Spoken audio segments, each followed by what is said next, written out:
Right. ఇక పత్రికల్లో వచ్చిన ప్రధానమైన వార్తలు మనం చూద్దాం. ముందుగా నమస్తే తెలంగాణలో రేవంత్ బాబు దందా, మన రెండు నదులు కూడా గోవిందా శీర్షికన ప్రధానమైన వార్త కనిపిస్తుంది మనకు.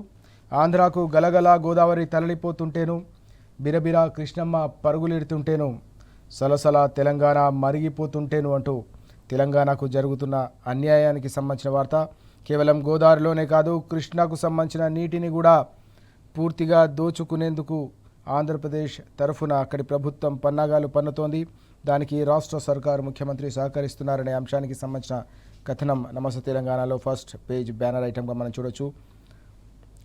బనకచెర్లతో గోదావరికే కాదు, కృష్ణా నదికి కూడా చంద్రబాబు ఎసరు పెడుతున్నారనే అంశం ఇక్కడ మనకు ప్రధానంగా కనిపిస్తూ ఉంది. నాగార్జున సాగర్ నీళ్లను కొల్లగొట్టే ఎత్తుగడ జరుగుతోందనే అంశం ప్రధానంగా మనం చూడొచ్చు. కాంగ్రెస్ పార్టీకి ఇది మరణ శాసనమే అనే అంశం కూడా మనం ప్రధానంగా ఇక్కడ చూస్తున్నాం. ఇక ఈ మొత్తం వ్యవహారంపై సమర శంఖం పూరిస్తూ ఉన్నారు బీఆర్ఎస్ అధినేత, తెలంగాణ తొలి ముఖ్యమంత్రి కేసీఆర్ గారు. బీఆర్ఎస్ సమర శంఖం శీర్షికన మనకు ఈ వార్త కూడా కనిపిస్తూ ఉంది. మేధావులు నిపుణులతో ఇప్పటికే కేసీఆర్ గారు మేధో మథనం జరుపుతూ ఉన్నారు. తెలంగాణకు సంబంధించి 10 ఏళ్లలో మనం గోదావరి కృష్ణాలను ఒడిసి పట్టేందుకు రకరకాల ప్రతిష్టాత్మకమైన ప్రాజెక్టులను చేపడితే, ఇప్పుడు ఆ ప్రాజెక్టులను ఎండగొట్టి తెలంగాణ రైతును మరోసారి రైతు వెన్ను విరిచే కుట్రలు జరుగుతున్న నేపథ్యంలో ఏ విధంగా తెలంగాణ రైతుల హక్కులను, తెలంగాణ జలాల హక్కులను ఏ విధంగా కాపాడాలనే దానిపై ఇప్పటికే కేసీఆర్ గారు సుదీర్ఘమైన అధ్యయనంతో పాటు లోతైన అంతర్మథనం, అలాగే మేధావులతో మేధామథనం కూడా చేస్తున్నట్టుగా, నిపుణులతో పెద్ద ఎత్తున చర్చిస్తున్నట్టుగా స్పష్టంగా మనకు కనిపిస్తూ ఉంది. న్యాయవాదులతో కూడా కేసీఆర్ గారు సుదీర్ఘమైన సంప్రదింపులు జరుపుతున్నట్టుగా కూడా మనకు స్పష్టంగా అర్థమవుతోంది. ఇటు ప్రజా ఉద్యమం, అటు న్యాయ పోరాటం రెండు ద్విముఖ వ్యూహాలతో తెలంగాణ హక్కులను కాపాడాలనే ఒక పటిష్టమైన ప్రణాళికను అమలు చేసే దిశగా బీఆర్ఎస్ అధినేత అడుగులు వేస్తున్నట్టుగా కనిపిస్తూ ఉంది. ఇప్పటికే విద్యార్థులను చైతన్యపరుస్తోంది బీఆర్ఎస్వి. అలాగే ఓవైపు న్యాయ పోరాటం, మరోవైపు ప్రజా పోరాటం, రెండు వైపుల నుంచి కూడా ఒక ద్విముఖ వ్యూహంతో తెలంగాణ హక్కులను కాపాడే దిశగా బీఆర్ఎస్ అలాగే గులాబీ శ్రేణులు సిద్ధమవుతున్న తరుణం కనిపిస్తూ ఉంది. బీఆర్ఎస్ అధినేత కేసీఆర్ గారి దిశానిర్దేశం మేరకు ఇప్పటికే బీఆర్ఎస్వి విద్యార్థి విభాగం జిల్లాల్లో అలాగే అనేక యూనివర్సిటీలో, విద్యాలయాల్లో కూడా పర్యటిస్తూ వారిని చైతన్యపరుస్తున్న పరిస్థితి. ఎందుకోసమంటే వాస్తవానికి ఈ పోరాటం జరుగుతుందంతా కూడా భవిష్యత్ తరాల కోసం, తెలంగాణకు సంబంధించిన భవిత కోసం. ఈ క్రమంలో నెక్స్ట్ జనరేషన్కు సంబంధించిన వారిని కూడా సెన్సిటైజ్ చేయడంతో పాటు తెలంగాణ హక్కులకు సంబంధించి జరుగుతున్న ఈ ఘోరమైన అన్యాయాన్ని ప్రజలకు సమగ్రంగా వివరించి వారిని చైతన్యపరిచే ఒక ఆలోచనలో భాగంగా పెద్ద ఎత్తున కార్యాచరణ సిద్ధమవుతున్న పరిస్థితిని మనం చూస్తున్నాం. రెండు నదులు కూడా, గోదావరితో పాటు కృష్ణా నదిని కూడా పూర్తిగా కొల్లగొట్టే కుట్రలు జరుగుతున్న నేపథ్యంలో తెలంగాణ సమాజం అత్యంత చైతన్యవంతంగా వ్యవహరించాల్సిన అవసరం ఉందనే అంశం కూడా ఇక్కడ మనకు ప్రధానంగా కనిపిస్తూ ఉంది. మనం చూడవచ్చు ఏ విధంగా గోదావరి అలాగే కృష్ణ రెండు నదుల నుంచి, అలాగే ఓవైపు బనకచెర్ల, మరోవైపు బొల్లపల్లి రిజర్వాయర్ ఏ విధంగా తెలంగాణ జలాలను కొల్లగొట్టే ప్రయత్నం జరుగుతుందో ఆ అంశానికి సంబంధించి శ్రీశైలం అలాగే నాగార్జున సాగర్ నుంచి అలాగే ఎట్లా తీసుకెళ్తున్నారనే అంశానికి సంబంధించి కూడా మనం చూస్తూ ఉన్నాం. పోతిరెడ్డిపాడు నుంచి బనకచెర్లకు, అలాగే బొల్లపల్లి రిజర్వాయర్ నుంచి కూడా బనకచెర్లను కనెక్ట్ చేసే ప్రయత్నాలు ఏవైతే జరుగుతున్నాయో ఆ అంశానికి సంబంధించిన గ్రాఫికల్ ప్రజెంటేషన్ కూడా మనకు ఇక్కడ కనిపిస్తూ ఉంది. ఇందులో అన్నిటికంటే ముఖ్యంగా మనం చూడొచ్చు, నాడు పోతిరెడ్డిపాడుతో శ్రీశైలానికి చెరబడితే నేడు బనకచెర్లతో సాగర్కు ఉరివేసే గురి చేసే ఒక కుట్ర కొనసాగుతుందనే అంశం ఇక్కడ కనిపిస్తూ ఉంది. నాగార్జున సాగర్ కుడి కాల్వను వెడల్పు చేసేందుకు ఒక ప్రణాళిక సిద్ధం చేసినట్టుగా ఏపీ కనిపిస్తూ ఉంది. రోజుకు 2 నుంచి ఏకంగా 4 టీఎంసీలు, ఊహించుకోవచ్చు ఎంత భారీ స్థాయిలో నీటి దోపిడీ జరగబోతుందో. 4 టీఎంసీలను తరలించడం అవసరమనే అంశానికి సంబంధించిన ప్లాన్ను వారు వేసుకుంటున్నట్టుగా కనిపిస్తూ ఉంది. తెలంగాణ ఎడమ కాల్వ కంటే 4 సామర్థ్యాన్ని కలిగిన ఈ మొత్తం వ్యవహారంతో తెలంగాణకు సంబంధించిన రైతుల హక్కులు ఏ విధంగా భంగం కలుగుతుందో మనం అంచనా వేయచ్చు. అయితే గోదావరి లేదా కృష్ణాతో నింపేలా బొల్లపల్లి రిజర్వాయర్కు సంబంధించిన రూపకల్పన చేస్తున్నట్టుగా కూడా తెలుస్తోంది. అంటే ఇటువైపు గోదావరి, మరోవైపు కృష్ణ, రెండు నదుల నుంచి కూడా పూర్తిగా జలాలను కొల్లగొట్టే ప్రయత్నం. ఇటు వీలైతే ఇటు, అటు వీలైతే అటు, ఎటువైపు వరదలు వచ్చినా కూడా చుక్క నీరు తెలంగాణకు దక్కకుండా కిందికి వెళ్ళిపోవాలి, దాన్ని ద్వారా బొల్లపల్లి రిజర్వాయర్ను నింపుకోవాలనే ఒక ప్రయత్నాన్ని, ఒక పన్నాగాన్ని అమలు చేస్తున్నారనే అంశం ఇక్కడ కనిపిస్తోంది. అన్ని నియమ నిబంధనలు కూడా ఉల్లంఘిస్తున్న ఆంధ్రప్రదేశ్, రాజ్యాంగాన్ని, చట్టాలను అపహాస్యం చేస్తున్న చంద్రబాబు, అటు కృష్ణాలో వాటాపై బ్రిజేష్ ట్రిబ్యునల్ ముందు వాదనలు, అది తేలక ముందే సాగర్కు చెల్లు పెట్టేందుకు పెను ఎత్తుగడ అంటూ ఈ వార్త ప్రధానంగా మనకి ఈ అంశం అనేది అత్యంత కీలకంగా మనం చూడొచ్చు. వాస్తవానికి కృష్ణాలో వాటాపై బ్రిజేష్ కుమార్ ట్రిబ్యునల్ ఇంకా కూడా వాదనలు కొనసాగుతున్న నేపథ్యంలో అది తేలక ముందే మీరు ఏ విధంగా నాగార్జున సాగర్కు చిల్లు పెట్టి తెలంగాణ రైతుల హక్కులను కాలరాస్తారు, ఇంత భారీ పన్నాగానికి ఈ ఎత్తుగడకు మీరు ప్రయత్నం చేస్తారనేది ఇప్పుడు ఆంధ్రప్రదేశ్ ప్రభుత్వాన్ని తెలంగాణ సమాజం అంతా కూడా నిలదీస్తున్న సందర్భం. చంద్రబాబుకు పరోక్షంగా సహకరిస్తున్న రేవంత్ రెడ్డి సర్కార్ అంటూ మరో కీలకమైన అంశం కూడా మనకు కనిపిస్తుంది. మొత్తం వ్యవహారంలో రాష్ట్ర సర్కార్ ఆంధ్రప్రదేశ్ ముఖ్యమంత్రికి పరోక్షంగా సహకరిస్తున్నారనే అంశం కూడా మనం ఈ కథనంలో స్పష్టంగా చూడవచ్చు. ఉమ్మడి రాష్ట్రంలోనే సీమలో 351 టీఎంసీల నిల్వ సామర్థ్యానికి సంబంధించిన కెపాసిటీతో కూడిన రిజర్వాయర్లు కావచ్చు, అనేక రకాల నీటి వనరులను వారు ఏర్పాటు చేసుకున్న పరిస్థితి. ఇప్పుడు బొల్లపల్లితో మరో 300 టీఎంసీల నీటి నిల్వకు ఏపీ స్కెచ్ వేసిందంటే ఎంత భారీ స్థాయిలో ఈ నీటి నిల్వను నీటి దోపిడీకి ప్రయత్నాలు జరుగుతున్నాయో, మరి తెలంగాణకు సంబంధించిన జలాలను కొల్లగొట్టి చేసే ప్రయత్నాలపై నిజంగా కూడా తెలంగాణ సమాజం చైతన్యం కావాల్సిన అవసరం ఉందనే అంశం కూడా కనిపిస్తోంది. బనకచర్లకు సర్కార్ అంగీకరిస్తే ఇక తెలంగాణ ప్రజల నోట్లో మట్టి కొట్టినట్టే అనే అంశం కూడా మనం చూడవచ్చు. సాగునీటి రంగంలో ఇదొక చారిత్రాత్మకమైన అన్యాయానికి దారితీస్తున్నారు. మరో చారిత్రక అన్యాయానికి పునరావృతం కాబోతోంది. దశాబ్దాల పాటు తెలంగాణ ఏ విధంగానైతే నష్టపోయిందో మళ్ళీ దశాబ్దాల పాటు అదే దుస్థితి, అదే సాగునీటి కష్టాలు, తాగునీటి తల్లాట, అలాగే సాగునీటి సంక్షోభం, కన్నీటి సేద్యం తెలంగాణ రైతును చుట్టుముట్టే పెను ప్రమాదం పొంచి ఉన్న అంశం ఇక్కడ మనం చూడవచ్చు. బనకచెర్లతో పార్టీకి ఇక సమాధి అంటూ కాంగ్రెస్లో కూడా ఈ అంశంపై అంతర్మథనం కొనసాగుతున్నట్టుగా తెలుస్తూ ఉంది. కాంగ్రెస్ ఎమ్మెల్యేలు ఈ మొత్తం వ్యవహారంపై కుతకుతలాడుతున్నట్టుగా తెలుస్తూ ఉంది. రేవంత్పై రగులుతున్న నేతలు బనకచెర్లపై ధిక్కార స్వరం వినిపించేందుకు కూడా వారంతా సిద్ధమవుతున్నట్టుగా మరో కథనం కూడా చూడొచ్చు. పీసీసీ, సీఎల్పీ అలాగే క్యాబినెట్లో చర్చించి తీరాలంటూ వారంతా కూడా డిమాండ్ చేస్తున్నట్టుగా మనకు కనిపిస్తూ ఉంది. ఆ తర్వాతే ప్రతిపాదిత కమిటీకి పేర్లు ఇవ్వాలని స్పష్టీకరణ, కాదని వెళ్తే రాజకీయంగా తలలెగరడం ఖాయమనే హెచ్చరిక, ఒక్కడి కోసం మా భవిష్యత్తు ఫలంగా పెట్టాలని వారంతా కూడా ప్రశ్నిస్తున్నట్టుగా మనం చూస్తూ ఉన్నాం.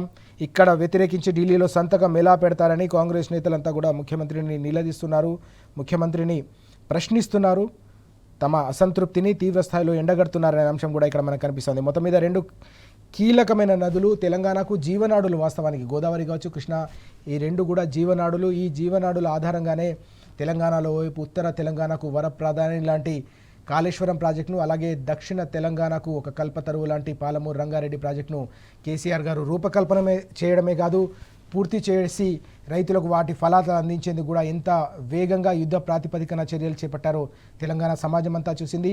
ఆ ఫలితాలను తెలంగాణ అనుభవించడమే కాదు, దేశానికి అన్నపూర్ణగా తెలంగాణ ఒక ధాన్య భాండాగారంగా 10 ఏళ్ల కాలంలోనే, స్వల్ప కాలంలోనే తెలంగాణ సాధించిన ఎదిగిన సందర్భం. కానీ మరోసారి ఈ అన్నపూర్ణ లాంటి తెలంగాణకు పూర్తిగా అంధకారంలోకి నెట్టే కుట్ర జరుగుతోంది. సంతోషంగా సాగిన సాగును మరోసారి సంక్షోభంలోకి నెట్టే కుట్రలు జరుగుతున్న నేపథ్యంలోనే మరోసారి జల సాధన ఉద్యమాలకు కావచ్చు, సమర శంఖం పూరించి జల దోపిడీని అడ్డుకునేందుకు బీఆర్ఎస్ అధినేత కేసీఆర్ గారే రంగం సిద్ధం చేస్తున్నట్టుగా, సమర శంఖం పూరించేందుకు పూర్తిగా శ్రీకారం చుడుతున్నట్టుగా కూడా మనకు చాలా స్పష్టంగా ఈ వార్త ద్వారా తెలుస్తూ ఉంది. మరో కీలకమైన అంశం చూద్దాం మనం. వాస్తవానికి గురుకులాల్లో ఇప్పటికే దాదాపు 100 మందికి పైగా విద్యార్థులు అనేక కారణాలతో మరణించిన సందర్భాన్ని మనం చూసాం. గురుకులాలకు సంబంధించిన వ్యవస్థ నిర్వీర్యమవుతుందనే ఆందోళన ఇప్పటికీ తెలంగాణ సమాజాన్ని వెంటాడుతున్న ఈ తరుణంలో నిన్న మరో కీలకమైన పరిణామం చోటు చేసుకుంది. అలంపూర్లో ఏకంగా గురుకులాలకు సంబంధించిన విద్యార్థులు తమ సమస్యలు తీర్చాలంటూ వారంతా కూడా రోడ్డెక్కిన పరిస్థితి. కేవలం నిరసన మాత్రమే కాదు, ఏకంగా తమ గురుకులం నుంచి కలెక్టరేట్ వరకు, జోగులాంబ గద్వాలకు సంబంధించిన కలెక్టరేట్ వరకు వెళ్ళి కలెక్టర్కు తమ సమస్యలు నివేదించేందుకు వారు రోడ్డుపై పాదయాత్ర చేసుకుంటూ బయలుదేరారు. ఈ విజువల్స్ అన్నీ కూడా నిన్న తెలంగాణ సమాజాన్ని పూర్తిగా కదిలించిన పరిస్థితి కనిపించింది.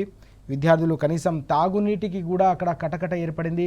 అత్యంత దారుణమైన పరిస్థితులు ఉన్నాయి. భోజనం అంతా కూడా పురుగుల అన్నం తినలేక ఇబ్బందులు పడుతూ ఉన్నాం. అనేక నెలల నుంచి కూడా తమ సమస్యలు పరిష్కరించాలని వారంతా కోరుతూ ఉంటే కూడా పరిష్కారం లభించకపోవడంతో ఇక గత్యంతరం లేక వారంతా కూడా రోడ్డున పడ్డారు.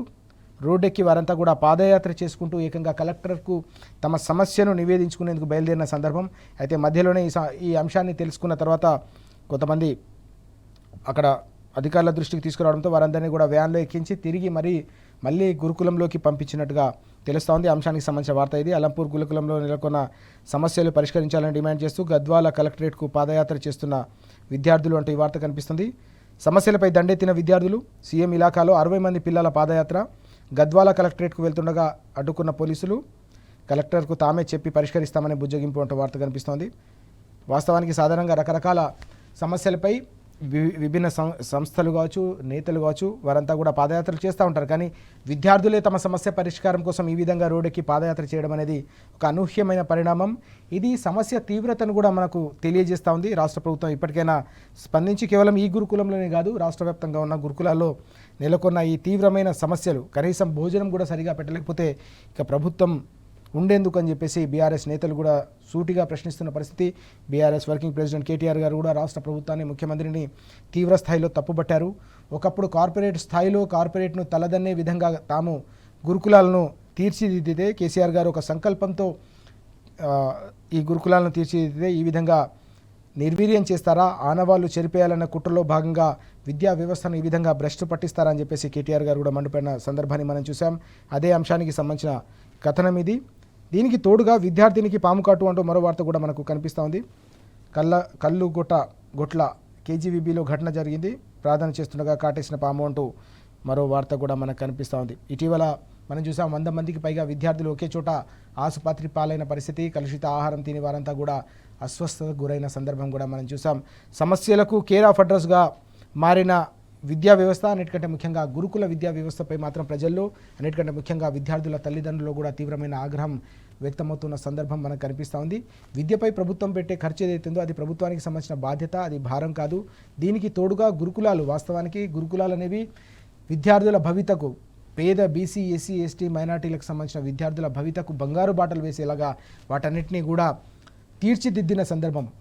దశాబ్ద కాలం పాటు కష్టపడి తీర్చిదిద్ది ఒక దారిలో పెట్టిన విద్యా వ్యవస్థను మరింత ఉన్నత ప్రమాణాల దిశగా తీసుకెళ్లాలి తప్ప ప్రమాదాల దిశగానో సంక్షోభం దిశగానో నడిపించడం సరైన పద్ధతి కాదు.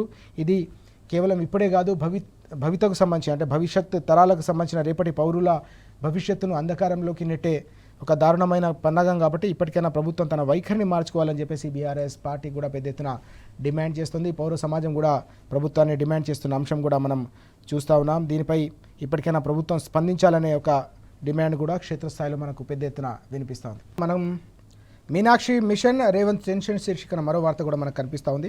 ఇక్కడ పాదయాత్రపై కాంగ్రెస్లో కయ్యమంటూ ఈ వార్తను మనం ప్రధానంగా చూడొచ్చు. ఇద్దరి మధ్య తారాస్థాయికి చేరిన విభేదాలు అంటూ ఈ వార్త కనిపిస్తూ ఉంది. మరింత చిచ్చుబెట్టిన పాదయాత్ర నిర్ణయం అంటూ ఇటీవల కాంగ్రెస్ ఇన్ఛార్జ్ రాష్ట్రంలో పాదయాత్ర చేయాలని తీసుకున్న నిర్ణయం, హైకమాండ్ ఇచ్చిన ఆదేశం ఏదైతే ఉందో అది ముఖ్యమంత్రికి అలాగే కాంగ్రెస్ పార్టీ ఇన్ఛార్జ్ మధ్య తీవ్ర స్థాయిలో అగాధాన్ని సృష్టించినట్టుగా స్పష్టంగా కనిపిస్తూ ఉంది. తారాస్థాయికి వారి మధ్య విభేదాలు చేరినట్టుగా మనకు అర్థమవుతోంది. మీనాక్షి మిషన్ రేవంత్ టెన్షన్ శీర్షికన ఈ వార్త మనం నమస్తే తెలంగాణలో చూడొచ్చు. ఆపేది లేదంటూ మొండికేసిన పార్టీ ఇన్ఛార్జ్, రంగంలోకి అధిష్టానం, సయోధ్యకు యత్నం అంటూ ఈ వార్తను మనం చూడొచ్చు. అధిష్టానం ఆదేశం మేరకే, అధిష్టానం దిశానిర్దేశం మేరకే, హైకమాండ్ సూచన మేరకే తాను పాదయాత్రకు శ్రీకారం చుట్టినట్టు, రంగం సిద్ధం చేసినట్టుగా ఇన్ఛార్జ్ స్పష్టం చేసినట్టుగా తెలుస్తుంది. అయితే దీనిపై ముఖ్యమంత్రికి అలాగే ఇన్ఛార్జ్కు మధ్య తీవ్ర స్థాయిలో విభేదాలు తారాస్థాయికి చేరిన నేపథ్యంలోనే సయోధ్యకు రాష్ట్ర కాంగ్రెస్తో పాటుగా కేంద్ర స్థాయిలో హైకమాండ్ కూడా ప్రయత్నం చేస్తున్నట్టుగా కనిపిస్తూ ఉంది. సీఎం ఇంటికి మీనాక్షి, మహేష్ కుమార్ గౌడ్, అక్కడ కూడా ఇద్దరి మధ్య తీవ్ర స్థాయిలో వాగ్వాదం జరిగినట్టుగా కూడా తెలుస్తుంది.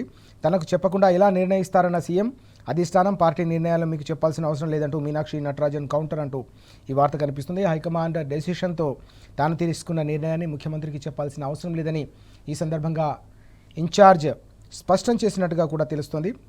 అయితే తనకు చెప్పకుండా ఏ విధంగా రాష్ట్రంలో మీరు పాదయాత్రను డిసైడ్ చేస్తారని చెప్పేసి ముఖ్యమంత్రి ప్రశ్నించిన సందర్భంలోనే ఇన్ఛార్జ్ దానికి కౌంటర్ ఇచ్చినట్టుగా కూడా మనకు అర్థమవుతోంది.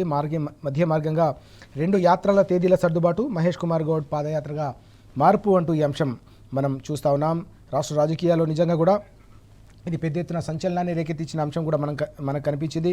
వాస్తవానికి ఇట్లాంటి పాదయాత్రలు ఇన్ఛార్జీలు అనేది వాస్తవానికి పార్టీ కార్యాలయానికి మాత్రమే పరిమితమవుతారు. పార్టీ నేతలు, కార్యకర్తలతో మాత్రమే సమావేశాలు, సమీక్షలు జరుపుతారు. కానీ క్షేత్రస్థాయిలో ఏకంగా రంగంలోకి దిగి పాదయాత్రకే శ్రీకారం చుట్టడం అనేది కాంగ్రెస్లో ముదురుతున్న వివాదాలకు, అంతర్గత సంఘర్షణకు ఒక నిదర్శనంగా నిలుస్తున్న పరిస్థితి కూడా మనకు కనిపిస్తుంది. ఇక మరో వార్త కూడా మనం చూద్దాం. జంప్ జలానీలపై నేడే తీర్పు అంటూ వార్త.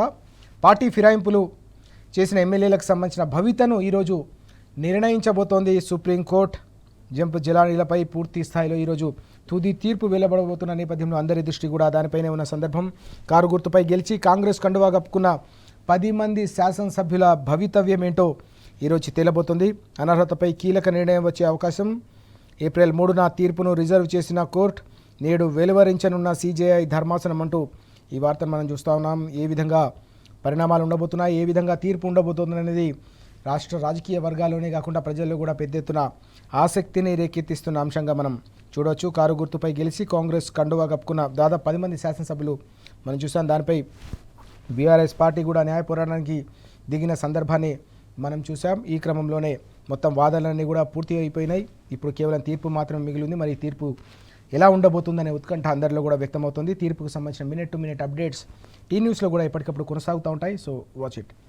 దీంతోపాటు మనం తెలంగాణకు సంబంధించిన ఇంగ్లీష్ పత్రిక తెలంగాణ టుడే చూస్తున్నాం.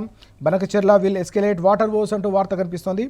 Project threatens both Krishna and Godavari entitlements అంటూ వార్త. ఏ విధంగా బనకచెర్లకు సంబంధించిన వ్యవహారం తెలంగాణ రైతును నట్టేట ముంచబోతుందో అంశానికి సంబంధించిన వార్త. ఇటు గోదావరి కృష్ణా రెండు జీవనదులకు సంబంధించిన జలాలను పూర్తి స్థాయిలో కొల్లగొట్టి తెలంగాణకు శాశ్వతమైన నష్టం చేయాలన్న ఒక పన్నాగం కొనసాగుతున్న నేపథ్యంలో దీనిపై బీఆర్ఎస్ అధినేత కేసీఆర్ గారు సమరశంఖం పూరిస్తున్న అపూర్వమైన సందర్భం మనం చూసాం.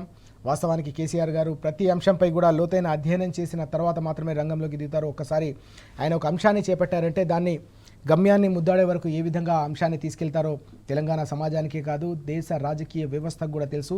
ఈ క్రమంలో తెలంగాణ రాష్ట్రానికి సంబంధించిన జలాల దోపిడీకి పన్నుతున్న పన్నాగాలు కావచ్చు, జరుగుతున్న కుట్రలపై బీఆర్ఎస్ పక్షాన కేసీఆర్ గారు సమరశంఖం పూరించడం అనేది ఇప్పుడు అత్యంత కీలకమైన పరిణామంగా తెలంగాణ సమాజం యావత్తు కూడా చర్చించుకుంటున్న పరిస్థితి. కేసీఆర్ గారి వెంట నడిచేందుకు 4 కోట్ల పిడికిళ్ళు సిద్ధమైన సందర్భం కూడా మనకు కనిపిస్తోంది. ఇవి ఈరోజు పత్రికల్లో వచ్చిన ప్రధానమైన వార్తలు.